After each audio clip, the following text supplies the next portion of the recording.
الجائر.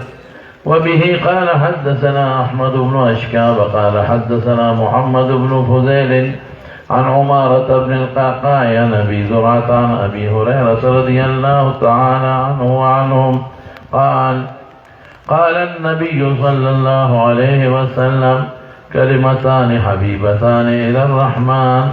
خفيفتان على اللسان ثقيلتان في الميزان سبحان الله وبحمده سبحان الله العظيم. درود شريف وآية. اللهم صل وسلم على سيدنا ومولانا محمد وآله وصحبه أجمعين. معزز علماء کرام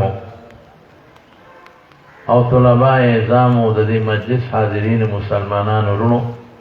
او د بناتو د مدرسې په چار دیواره کې محترم خویندو میندو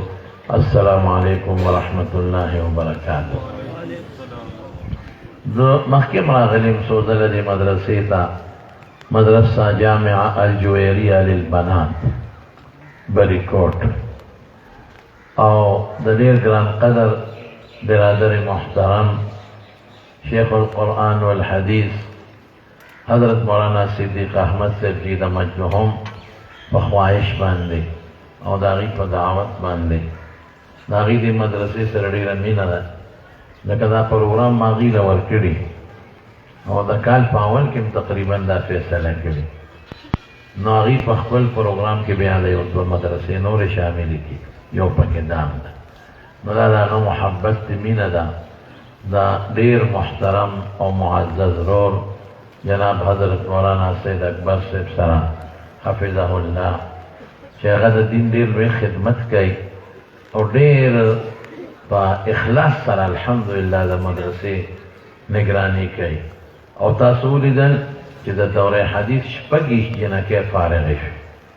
تجوید نم فارغې شوې پکې او بنیادی د دوره حدیث 26 جنکې دا ډېر ګران کار دی. نن د مولانا سید اکبر صاحب د هغه د مدرسینو او د هغه د استادانو په محنت باندې د شپږ جنکو د الله علم ورنصیب کړ. شپږ ډېر شی او د هغې نن ختم بخاري دی زما ورونو. نو د الله نه سوال کوم چې خدای پاک د مولانا سید اکبر صاحب او د هغه چې څومره مدرسین دي یا معلمات دي الله د ټولو په علومو کې په دنیا او په دین کې برکات واچوي او دغه جنکې چې فارغې شوې الله دې د مستقبل خوشحالۍ نصیب کړي. زما ډېر قریبي دوست او ورور پیر طریقت شریعت حضرت مولانا نظام الدین صاحب دامت برکاتهم هم تشریف فرما دي. یو ښکلی جید عالم دی الحمدلله روحاني شخصیت دی هغې هم تشریف فرما دي. نو د مولانا صاحب مولانا سید اکبر صاحب د وینا مطابق چې هغه وي د بناتو کم از کم 15 زنانو مجمع ده نو ته بیان د هغې مناسبو کې نو ښه او د دې باب او د حدیث مختصره ترجمه ورته وکړه هغه د طالبانو تحقیق کنې نو ښه او زما هم داسې مجلس کې داسې تمنا وي لکه عوام رونه او زنانه وي عامې نو که هغې ته مونږ هغه صرفي او نحوي او د بلاغت تحقیقات کوو او د رجال او د سند بحثونه ورته کوو نو هغه رموز او اسرار د حدیث ورته وایو نو هغه ټول عربي اصطلاحات یې په هغې هغوی نه پوهېږي عوام هم پوه نه شي نو مجلس بې ځایه شي. دا شکر دی چې زم دا خواهش دی نو زه به د دې باب او د حدیث مختصره ترجمه درته وکړم او دو څلور خبرې به راته رونو د دې مدرسې متعلقه وکړم. زما ورونو دا کتاب امام بخاري رحمت الله علیه لیکلی دی او امام بخاري صاحب ډېر لوی شخصیت تیر شوی دی اوس هم ګډوډ دی لکه زر به ووایم ډېر لوی شخصیت تیر شوی دی او د حدیثو حافظ او حافظ ډېر متقي انسان او دې کتاب د خدای ډېر زیات قبولیت ورکړی. صرف یو ټکی دا چې دا کتاب هغه کله را جمع کړو دا هغه زمانې په ټوله دنیا چکر یې ولګولی او دی بیا د مصورین مبیضې ته اچو یعنې صفا کو یې نو شروع یې د مکې مکرمې نه کړې ده او بیا باقي کار په مدینه منوره کې فی روضة من ریاض الجنه کړی دی او څونه خواري کړې ده واورئ ښه. امام بخاري وایي هغه الفاظ حافظ ابن حجر نقل کړي دي چې ما كتبت حديثا الا اغتسلت وصليت ركعتين واستخرت الله تعالى حتى استيقنت صحته. چې د هر حدیث نه مخکې مې غسل کړی چې لیکمه مې، او 2 رکعاته نفل مې کړی دي، او صلات الاستخاري مونږ مې کړی دی. نو سره د مقرراتو په دې کتاب کې 19 احادیث دي. داسې شوه لکه چې دې کتاب له امام بخاري صاحب 19 کرته غسل کړی، 19 استخاري کړی، او تقریبا 15 رکعات ولا مونږ کړی. نو څومره خدای پاک ولا قبولیت ورکړي او کما نه دا شخصیت ورونو امام بخاری سے چې دی وی ما چې څومره پیسې په طلب د علم کې لګولې دي کنه څومره، نو وی حرام خو څه کې چې 1 روپۍ پکې مشتبه نشته. او دا هغه شخصیتو چې دی وی د قیامت پر ورځ که الله حساب کتاب کوي نو زما سره به د غیبت حساب نه کېږي. غیبت نه څونه لوی یو داسې مالګه مساله ده چې په هر مجلس کې وي، هر څوک یې کوي، د غیبت نه څوک نه دی خلاص. ترسکون شی دی، خلک د بل په عزت ځان مصروف کوي او مشغولی. او دی وی ما سره به د غیبت حساب نه کېږي. ولې مختبت احدا ولا سمعت غیبت احد، ما نه په خپله د چا غیبت کړی دی او نه مې د چا غیبت اورېدلی دی، او که په تېر کې چا ویلي دي مجلس مې پرېښی دی استغفار مې کړی. دومره لوی شخصیت. او دا هغه شخصیتو یو عالم وی دی په خرڅنګ کې غریب وی چې دی وفات شو نو ما حضور پاک په خوب کې ولیده. نو رسول الله صلی الله علیه وسلم سره د ملګرو ما وی څه کوئ؟ وی د امام بخاري استقبال نه راغلی یم. نو شکي شومه، نو په اس مې خپه ور واړوله، نو چې دی په کوم کلي کې قیام و خرڅنګ کې هلته ورسېدم، نو د ژړا اوازونه مې واورېدل. نو ما تپوس وکړه، وی لږ ساعت مخکې امام بخاري رحمت الله علیه وفات شوی. نو د وفات په وخت کې د روح استقبال نبی کریم صلی الله علیه وسلم کې دا هغه شخصیتو چې د مرګ نه پس به د قبر نه خوشبویت دی، او خلکو به خاورې د خوشبویۍ دپاره تختولې، بیا به شاګردانو نورې خاورې اچولې او لرګي پې په قبر کې ایښوده چې خلک خاورې نه تختی. او بیا الله ته سوال کړی دی چې الله ته د برکتونه ښکاره کړې، او میانځ کې مونږه هر وخت د قبر جوړه تکلیف دی، نو بیا هغه خوشبویي بنده شو. دا هغه شخصیت دا حدیثو دا کتاب لیکلی. خو زما وروڼو بنیادي دا ده چې ده سره په دې علم کې دا دومره خواري چا کړې ده چې دا ښکلی عالم ته جوړ شوی دی. دا صرف او صرف د ده مور، دا د ده مور برکت دی. ډېر عالمان د میندو د برکت نه کامیاب شوي دي. عبدالله ابن مبارک امور و پلار دواړو، لیکن زیات محنت د هغه په علم کې د هغه د مور. عبدالقادر جیلانی رحمت الله علیه پیران و پیر صاحب څومره لوی بزرګ، دا ډېر لوی عالم و، د حنبلي مسلک عالم و. د ده یو تفسیر دی ما سره شته، تفسیر جیلانی ماته په 6 جلدو کې دی. ډېر محقق عالم و، ډېر لوی صوفي او بزرګ انسان و. د هغه په دې بزرګۍ او په علم کې د مور انسان، د مور برکت. تاسو د سکول په کتابونو کې نه دی ویلي چې مور ورته وي بچې دروغ به نه وي، او چې دی به کم ځای کې و نو مور به ورپسې پیسې ګرځولې. وی یو کلي کې دی نو وی یو سړی راغی، وی وږی شوم ډېر زیات سبق مې وی او د مور پیسې راته راونه رسېدې. نو دومره وږی شوم چې ډېر زیات، نو یو ځای ته لاړم، هلته واده. نو ما وی چې زه خو سوال نه کوم، او بې دعوته ډوډۍ خوړل هم ګناه ده. چا چې بې دعوته یو ځای کې ډوډۍ خوړه، رسول الله مبارک فرمایي دخل سارقا وخرج مغیرا، وی غل ورننوته او ډاکو ترې راووته، دا حرام ده. نو سوال هم نه کوم او بې دعوت هم نه کوم. نو د هغوی د کور مخکې ګرځېدم را ګرځېدم چې کاس یو لړ هم راغی، ما ته وی چې راشه ډوډۍ وخوره. وی هغه دومره شوم پړق و که نه چې هغې ظالمانو کوتکو سره خلک ودرولي څو کړو دننه پرېښودل.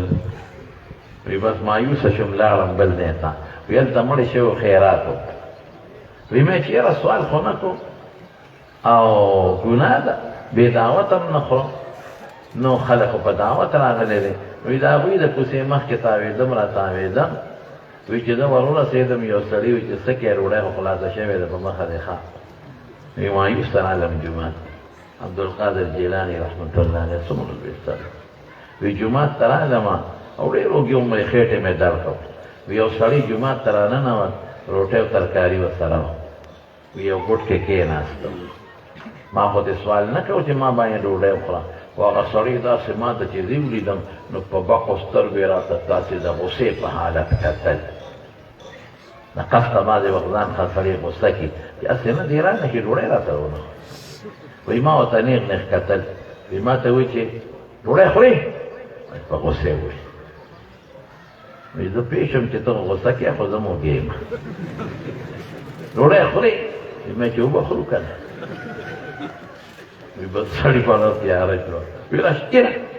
ډوډۍ خوره وی کېناستم اوس ما ته غوسه کوي چې دې ډوډۍ ونه خوري یا در پاسې وی ما ته وایي چې ته کوم ځای په غوسه وي وی ما چې زه خو د جیلان یم هلکه زه خو هم د جیلان یم هلته د کومې محلې یې د پلانکې محلې هلکه د هغه محلې خو زه یم نوم دې څه دی وی ما چې نوم مې عبدالقادر دی وی خط دی ضروري خفه نشي ښه دا ډوډۍ خو ستا ده واله زه یې درته روغ لمونځ که نه وی ما ورته چې تندی روڼ کړه دې مو خوره زه بیا مو خورم زما څنګه ده وی ستا مور ماله پیسې راکړي چې زما بچې فلانکې علاقې ته تللی د علم طلب پسې او خرچه به اخلاصي دا پیسې وله یو نو زه رالم د دې کلي په مدرسو کې مې وکتل خو پیدا مې نه کړ جماعتونو کې مې چکر ولګاو خو چا راته ونه ښودې نو بس بیا وږي شوم نو ستا مور چې کومې پیسې تاله راکړې وې هغې نه مې لږې پیسې یوړې بازار کې مې روټۍ راواخېسته مې دې جومات کې بیا زه وخورم نو ډوډۍ هم ستا ده او پیسې دې مو هله او که ما ته وې چې راسره وخوره نو ښه که نه چې زه درنه پاسم نه چې نه راسره وخوره ګوره دا د مور د برکت نه لوی سړی دی خدای ته امام احمد ابن حنبل والد صاحب د 2 کال او څومره احادیث عالم دی خدای جوړ د مرفوع او موقوف او مقطوع آثار او احادیث د لسو لکو حافظو څومره لوی سړی دی زه تاسو ته د هغه تاریخ نشم ویلی چې هغه له خدای څومره علم او څومره تقوا ورکړې وه دا د چا د برکت د دې کتاب یوه نسخه یو زنانه هم ګورې لیکلې مستقل بخاري شریف 2 جلده د امام بخاري نه د پردې نه پورې راڼه اورېدلې او لیکلې ښځو خو ډېر لوی دین کې کار کړی ښځو چې څه کړي دي یو واقعه درته ووایم د زنانه ځکه مولانا صاحب هم وایي دا خبرې وکړه دا دی چې خواجه معین الدین اجمیری رحمت الله علیه هغه زمانه کې د پاکستان هندوستان بنګلادیش دا یو ملکونو چاپې کوله مولوی رسول الله مبارک فرمایي رضا الله فی رضا الوالد او زموږ عالمان وایي چې والد خو پلار ته وایي خو په اعتبار د وصف اطلاق په سړي او ښځه دواړو کېږي ذو ولد او سخط الله فی سخط الوالد که مور او پلار دې خوشحاله کړه الله دې خوشحاله کړه او که مور او پلار دې خفه کړه نو الله دې خفه کړه نو دا څومره چې تاسو دې مجلس کې ناست یې هلکه د چا مور او پلار جمدي دي یا دواړه یا یو لاس اوچت کې یا دواړه یا یو ښه اوس به داسې کار کوئ چې زما یو نصیحت په معنی چې چا دلته ناست دي هر ماسخوتن به مور او پلار له چاپي کوي چاپي پېژنئ څه ته وایي زور نه پېژنئ چې د ښځو له جوړ نه دی کړی او که د ښځو له خلک کوي زما یو شاګرد و هغه ته مې هلکه مې دا ښځو له زور یاره مولوي صاحب ډېر خوند کوي چې زه وله زور کوم ټوله ورځ یې وي لاسونه په باټینګڼو پرې کولو ستړي شوي وي او پښکو کې منډې تړلې والي وي چې زه ماسخوتن کور ته راشم نو لا اول هغې له په لاسو خپو چاپي وکړم وي ما نه هم پکې وکړي کله کله نو ښځو له خو ډېر خلک کوي چاپیانې خو څوک ال وایي او څوک ال نه وایي خو مور او پلار نه صرف او صرف یو 15 منټه یا 10 منټه مور له او یو 15 منټه 10 منټه پلار نه په دې اوږو او په دې خپو به لږه چاپي کوئ لازما لاس اوچت کې انشاءالله دا به ټول کوئ دا به څه وشي پلار به خوشحاله شي مور به خوشحاله شي الله به خوشحاله شي مینه یو دې سره مینه زیاتېږي او که هغه راته دعا نه کړي وړه بیا راته دعا وکړي نو معین الدین اجمیري رحمت الله علیه مور له چاپي کوله نو مور ورته بچې وی ډېر زیات خوشحاله نه وی مورې په دې سفر کې به ولې نه خوشحاله وی الله رانه ډېر کار واخیسته وی اویا زره کافران خدای زما په لاس مسلمانان کړ او اوه لکه بدعمله فاسقان زما په لاس بیعت وکړو خدای پاک نیکان کړ نو خوشحاله منې نو مور ورته وی معین الدین بچې وی دې کې ستا څه کمال دی دا خو د خدای فضل دی خو کمال زما دی نو دی خو عالم و خیار وی ښه مورې دا راته ووایه چې ستا څه کمال دی په کوڅو کې منډې مه ووالې شپې ما رونې کړې بسترې په اوبو مه وګرځولې شاګردانو او مریدانو خلک ما ته راغونډ کړل تقریرونه ما وکړل زه ویده شم د کور ښځې بچو نه زه بارم او ته وایې زما کمال دی نن به مې پوهېږې مور ورته وایي ولې زنانه دې دا خبرې واوري وی معین الدین بچې درې خبرې واوره وی تا نه چې دا ملغلره جوړه ده دا لوی عالم او لوی صوفي دی نه جوړ دی او دا خلک د حدیث ستا لاسونه ښکلوي او بیعت ته سره کوي علم د نه زده کوي تقریرونو ته دې خلک بوځي او خلک ستا په لاس باندې دا بیعتونه کوي دا لوی عالم او دا ملغلره چې جوړه ده دا د خدای فضل دی خو زما برکت دا ما کړي دي ښه بچې ته ماشوم به تا خو لوبې خوښوي ته ماشوم به تا خو سبق نه وی تا به جړل ما به د مټو نه استاد زمن به موتی سبق ورته وښایه تا به جړل تا خو منډې والې پټې دی ما به بوتلې مدرسې ته استاد ته مې کېنولې چې درته قرآن وښایه دین ورته وښایه تا خو به جړل او ما عالمانو پسې ګرځولې او ما پسې بورقه په سر به په دا کوڅو کې در پسې زه ګرځېدم چې خدای زما بچې روپرانو سره کېنني غلط ماحول کې کېنني نشیانو سره کېنني دا خو علي خو در سره ما کړی که ما در باندې دغسې پړې پرېښې وې نو تعلیم جوړېدی شوې که ما در سره خواري نه وه کړې تا نه ملا جوړېدی شو ما خو نه خو تا پیسې هم ګټلې شوې خو ما ډېر ځان په بېکسۍ کې تېر کړ خو په تا مې علم وکړ هغه وخت خو ستا علم ته شوق نه صوفیانو سره مې کېنولې دا ملغلره درنه جوړه شوه منې که نه منې یو مورې بلکل منه نو خواري به مور د خپلو بچو سره کوي نه غریب خو سایو دي ماښام را پیدا شي یا دکان لري یا زمیندارۍ لري یا نوکرۍ لري هم تعاون کوي ښځې سره خو د بچي نه خو ښځه خبرې ښځه به تربیت کوي او یې بچې دوی دواړه لاس اوچت کړم او خدای ته سوالونه کوم یا الله زما بچې ستا د دین دپاره ون خدای د ده په لاسو کافر مسلمانان کې او بدعمله نیکان کې زما لپې لپې د دعاګانې در روانې دي او حضور پاک فرمایي چې د مور او پلار دعا د بچي دپاره خدای قبلوي ډېره نیکه ښځه وه ښه ښځه وه یو ځل مې ورته ویل تا ما ته مونځ تېر کړه وایي تا ته مونځ تېر کړم ما وی او که نه وګورو وایي ما ستا د نیا نه زده کړې ما به امتحانونه مه کوه مې خیر دی که نه زه به تا نه زده کړم که نه ته لږ ما ته واوره ځکه ما ته زنانه وایي چې مونځ یې ټیک نه دی زمونږ نه مني وایي چې مونځ مې پرې په مینت تېر کړ نو څه وایي الحمد لله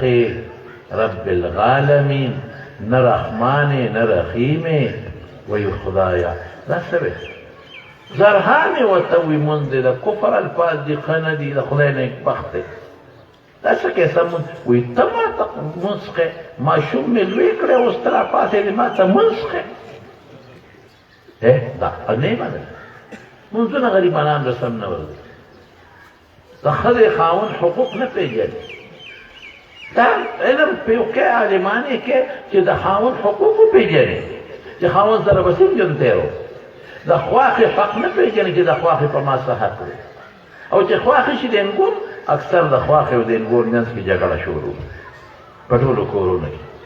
څه غلطي پښتانه وایي څه جرنده روان او څه دانې لم دی څه غلطي د انګوري او که اکثره خواښې او کله د یوې غریبې او د بلې نه کله د انګور غلطي وي چې کور ته لاړه شي بس خاوند لمسۍ کړي مور ته او ښځه سړی څه پښتانه وایي وایي خوره له او مور بله او ښځه نعمت د خدای تعالی چې وادو کې بیا په ښځه څه په مور او پلار څوک خواښې باندې د خپل زوی بې اعتماده کړم او د دې خواښې نه د مور نه ولړه تور کړم بانې ورته جوړئ نو ډېر انډین دې دا ظلم کوي دا ظلم به نه کوئ تا نه هم سبا خواښې جوړېدی شي دا ظلم مه کوه دا ماشوم چې نن تره چا ښه دی او دې بوډۍ څونه ګډاګانې کړي څونه رانجې چولې دي څومره یې په خوله کې ګورې خاره چولې دي او ټولې نکري دي شارټ شي په بازار کې نکري دي پورې کوي او ګړېږي دوی له واده کو نو انګېرنې د ظلم نه کوي د خواهې سره د سخر سره خاوند ته صفت کوي چې د مور قدر کوه چې مور د دوی نه خوشحاله وه د دې ژوند به مخي ته خاوند په مور او پلار اخکې ظالمې داسې کې خدای نه یادېږي نو کله انګور دا کار دی کله انګور ډېره ښي دا مونږ لیدلي دي او د سخر خدمت کوي او د خواښ هم کوي بوډۍ خدای لیونی کړي هلته په واده کې په چورلکونو ځان ستړی کړی دی او دلته چې د چت هغه غریب په جیب کې یو سیو ښځې له یو سي پټه جیب کې منډلي په هغې لا څادر او واسکټ بېله چولې چې مور مې ونه ویني خو که دې غریب چېرته پوستکي ولید وایي توبه وباس بادام په جورابه کې او په دغه کې پټ وړي ښځې ده چې مور مې ونه ویني خو که مور چې تر دیوال نه پورې غاړه د بادام او د اوس ټک واورېده اوهو بیا سبا خلکو ته څه وایي او دا ښځې شو په مور څه کوي او بیزو مې والا راوسته ټوله ورځ هغې سرې دا بادامونه دي چې ټرکونه راچلېږي او دا پیټېرې د سیوانو چې راچلېږي او په موږ پروا نه ساتي نو دا بوډۍ ټیک نه ده زوی لمسۍ ښځې ته ګناه کوي دا جورابه مخ دې نیولې دي زړې پوسکې دا کار مه کوه دا ظلم دی دا زیاتې دی ته خپله لور نه لرې که ستا لور سره هلته کې ظلم کوي خپله خواښې ته خفه کېږې که نه همدا چې لور د تا کره راغلې د زوی د مخه خیال به ساتي نو بعضې وخت خواښې روانې کوي او بعضې وخت انګور روانې کوي او بعضې وخت په دواړو کې روانې پیدا شي دا منع کوي د شریعت خلاف انګور چې واده شوه دی به خواښې ته د مور په نظر ګوري او سخر ته به د پلار په نظر ګوري لیورونو نه په ورونو په نظر ګوري او لیور خو الموت هغې نه غوسه کوي او خواښې به د انګور ته د لور په نظر ګوري سخر به ورته د لور په نظر ګوري خپل سوچ وکړه دا جینۍ دې هم سوچ وکړي چې که زما د مور او پلار سره خپل انګور ظلم کوي خفه کېږي که نه نو ته هم خواښې سره ظلم ولې کوي او دا بوډۍ او بوډا دې هم سوچ وکړي چې زما لور سره بل څوک ظلم کوي تاسو خفه کېږئ که نه همدا چا لور ده که دا ماحول دا په څه ټیک کېږي دا په دې دین چې تاسو مدرسو کې جینکۍ داخله کې دین به زده کړي د ښځې خاوند حقوق به خاوند حقوق د بچو حقوق د سخر خواښې دا به وپېژني نو زنانو ته زما دا درخواست دی چې ټول په مدرسه کې راشئ او داخل کړئ لونه داخلې کې خویندې داخلې کې تاسو چې حیا وپېژني پرده وپېژني د بیبي فاطمې نقشه وپېژني د حضرت عایشې صدیقې ژوند وپېژني هغسې ژوند تېر کړي دین زده کړي او بل ته یې وښایي دا ضروري دی نو بهر کې ما دونه وي چې د امام بخاري صاحب او د ډېرو بخارۍ کې د میندویسې دي نو زنانو له بل پکار دا دي ټولو زنانو ته دا درخواست کوم چې دا ولې پکار چې پرده کوي ټچ موبایل دې بلکل نه استعمالي ښځې او پرده دې کوي او چې چا نه ستر وي هغې نه یې ستر خیالمه ښځه کړې وه ما ښځه ورته وایي چې داسې کار به کوو چې شریعت مطابق به ګورې ژوند تېروو وی ته خو ما وکړې دی له عالمه چې د شریعت مطابق ژوند تېر کړو که نه بلکل وی ښه نو شریعت کې ستا د مور او د پلار خدمت په ما نشته ما له کور ځان ډکه هغه وی بلکل ټیک خبره زما د مور او پلار خدمت په تا په شریعت کې نشته او تا باندې شته او کور ځان له کوم بلکل ځان له کور به درله جوړ کړم او دیوال به تاو کړم خو دا چې زما مور او پلار بوډاګان دي نو یو دویمه ښځه به وکړم چې هغه د هغوی خدمت کوي بله به وکړم یا سړی وی زه خیر دی په دې شریعت به عمل نه کوم بله مه کوه زه به یې خدمت کوم زمونږ یو مولوي صاحب دی هغه هم مدرس دی او ښځه عالمه ده ښځه یې مدرسه ده نو یو ځل ما ته یې پخپله وي یو ځل مې ښځې ته وایي چې ما مطالعه کوله د شپې کتاب مې کتارین کوله وی مې چې یو پیاله چای راله پخې کړه وی ما ته وایي چې شرمېږې نه زه مشکات ښیم او ته کافیه ښې نو زه به درله چای پخوم که ته به یې راله پخې نو بعضې عالمان علم ګزاره کوي ښه علم چې وکړي دا مې یو پوټ اوچته شي نو ګزاره به کوي د خپل علم لاج به ساتي اوس په ډېر احتیاط کوي چې څوک دا ونه وایي چې دا له عالمه او دا چل کوي اوس به دا خپل علم خدمت به کوي عوامو زنانو نه پکار دي چې په مدرسو کې دین او قرآن زده کړي مولانا سید اکبر صاحب څومره ښکلې مدرسه درته جوړه کړې دینه فایده وانه نو دا خو مختصر دغه خبرې شوي او د دې باب او د حدیث مختصره ترجمه درته کوم هغه طالبان او طالباتو خبرې نشو کولی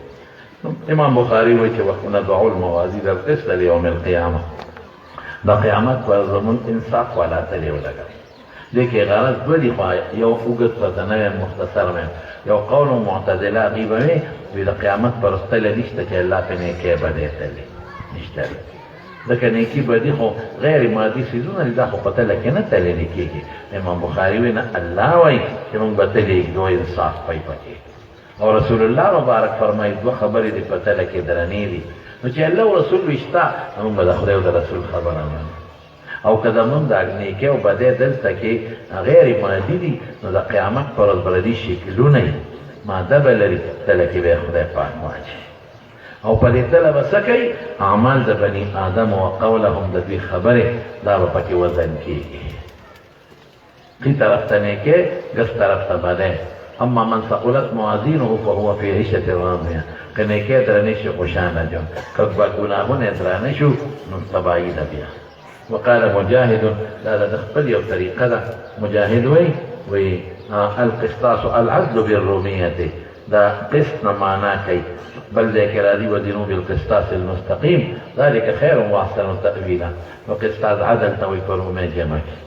مانا شریف کې بعضې عجمي الفاظ الله استعمال کړي دي هغه معرف شوي دي ښه اسلوب د ټولو د عربۍ دی یو ټکي دو د عجمۍ باندې قرآن د عربیت د نور دی ويقال القسط مصدر المقصد نو طالبان دی یو ټکی ویم چې قسم مصدر د ثلاثي مجرد دی نو دی وایي چې مصدر نه مراد مصدر المصدر دی اصل ماخذ او مقصد عادل ته وایي قرآن شریف کې الله فرمایي ان الله يحب المقسطين او قاصد ظالم ته وایي الله فرمایي اما القاسطون فكانوا لجهنم حطبا دا د فرق وکړو بیا راځي د استاد احمد ابن اشکار دا استاد محمد ابن فضیل دا استاد عمر ابن قعقاع دا استاد ابو زرعه دا د نوم عمر یا حارب دی خان د پلار نوم جریر دی بجلی دی دا ابو هريره رضی الله عنه نقل کوي ابو هريره سے فرمایي چې رسول الله مبارک فرمایلی دي کلمتان دو خبرې دي النحوی کلمه متناخذ ما يتكلم به حبيبتان الى الرحمن رحمان تخوخ دي دا طالبان دا خبر مقدم دی وی خبر چې کله صفات حسنه سره موصوف شي او صفات متعددی وی تقدیم حسن دی ترغیب او تشویق پیدا کوي سامع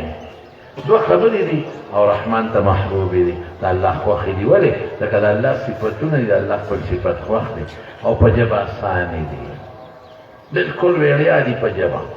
او په تله کې درنې دي ځکه د خدای ټولو صفتونو نه شامل دي دې کې ټول پراته دي نو هغه دوه خبرې کوم دي یو سبحان الله وبحمده دا یو سبحان الله العظیم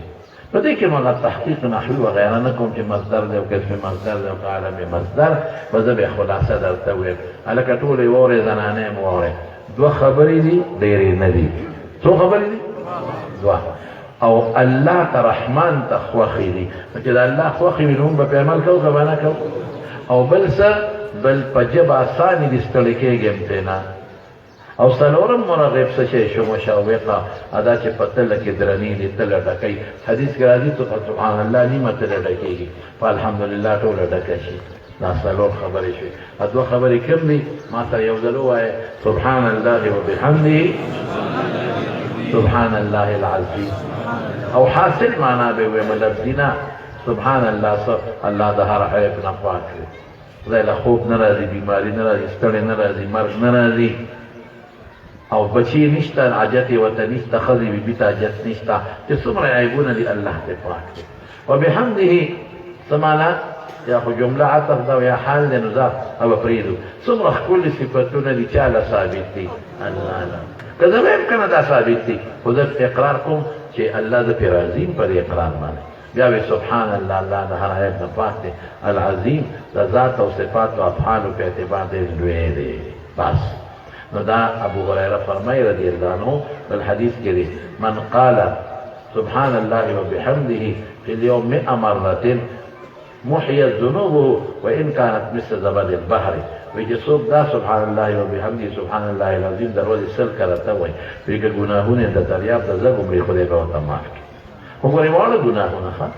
غټ ګناهونه که د خدای حق دی هغه او د بنده حق دی د هغې تلافي به کوې او که د حقوقو د الله او د بنده سره تعلق نه توبه به وباسې نو دا به ټول وایې ښه یو ځل ما سره ووایې سبحان الله وبحمده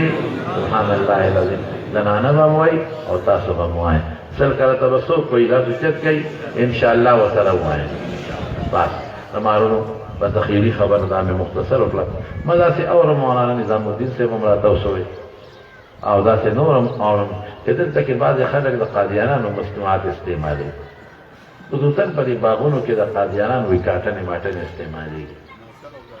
ناصر او زاهد ناصر او زاهد دا نو دا کاټنو نومونه دي غالبا